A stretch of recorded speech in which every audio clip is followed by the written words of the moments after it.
രാജ്യത്തെ പ്രകമ്പനം കൊള്ളിച്ച ചോദ്യപേപ്പർ ചോർച്ചയിലും നീറ്റ് പരീക്ഷാ ക്രമക്കേടുകളിലും പ്രതിഷേധിച്ച് തെരുവിലിറങ്ങിയ വിദ്യാർത്ഥികൾക്ക് നേരെ പോലീസ് നടത്തിയ അമിത ബലപ്രയോഗത്തിനെതിരെ പാർലമെന്റിൽ കേന്ദ്ര സർക്കാരിനെതിരെ രൂക്ഷ വിമർശനവുമായി പ്രതിപക്ഷം.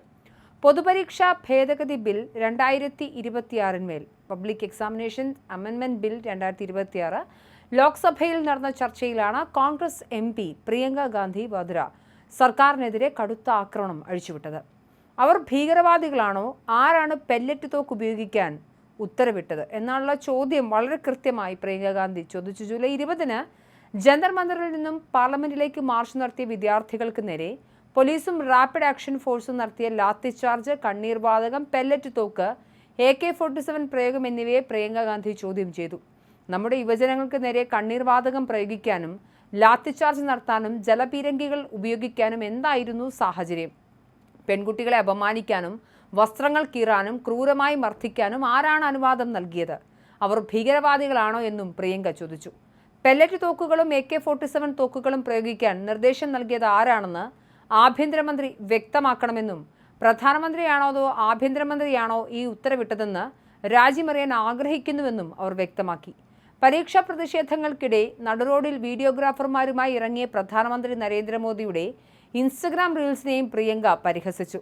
അർദ്ധരാത്രിയിൽ ഇൻസ്റ്റഗ്രാം റീലുകൾ ഉണ്ടാക്കിയതുകൊണ്ട് കാര്യമില്ല, ക്യാമറയുടെ ആംഗിൾ അല്ല, സ്വന്തം മനസ്സിന്റെ ആംഗിളാണ് പ്രധാനമന്ത്രി മാറ്റേണ്ടതെന്നും പ്രിയങ്ക പറഞ്ഞു.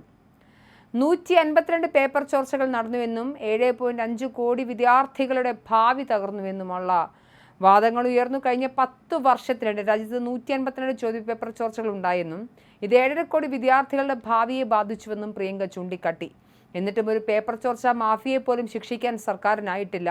കഠിനാധ്വാനത്തേക്കാൾ ഉപരിയായി തട്ടിപ്പുകൾക്കാണ് ഇവിടെ വിലയെന്ന ഭയം വിദ്യാർത്ഥികളിൽ വളർന്നിരിക്കുകയാണ്. വിദ്യാർത്ഥികളുടെ മാനസിക സമ്മർദ്ദവും ആത്മഹത്യകളും വർദ്ധിച്ചു വരുന്ന സാഹചര്യത്തിൽ പരീക്ഷാ സമ്പ്രദായത്തിൽ സുതാര്യമായ പരിഷ്കരണമാണ് രാജ്യം ആവശ്യപ്പെടുന്നതെന്നും അവർ പറഞ്ഞു.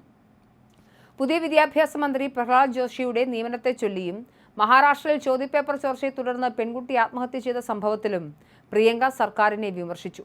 പ്രിയങ്കയുടെ പരാമർശങ്ങൾ സഭയിൽ ഭരണ പ്രതിപക്ഷ അംഗങ്ങൾ തമ്മിൽ വലിയ ബഹളത്തിന് വഴിവെച്ചു. കേന്ദ്രമന്ത്രി കിരൺ റിജിജുവും BJP MP നിഷികാന്ത് ദുബെയും പ്രിയങ്ക മാപ്പ് പറയണമെന്നും ആരോപണങ്ങൾ സാക്ഷ്യപ്പെടുത്തണമെന്നും ആവശ്യപ്പെട്ടെങ്കിലും ആരോപണങ്ങൾക്ക് തെളിവ് നൽകാമെന്ന് പ്രിയങ്ക വ്യക്തമാക്കി. വിദ്യാർത്ഥികളുടെ പ്രക്ഷോഭത്തെ സമാജ്വാദി പാർട്ടി നേതാവ് അഖിലേഷ് യാദവ് സഭയിൽ അഭിനന്ദിച്ചു.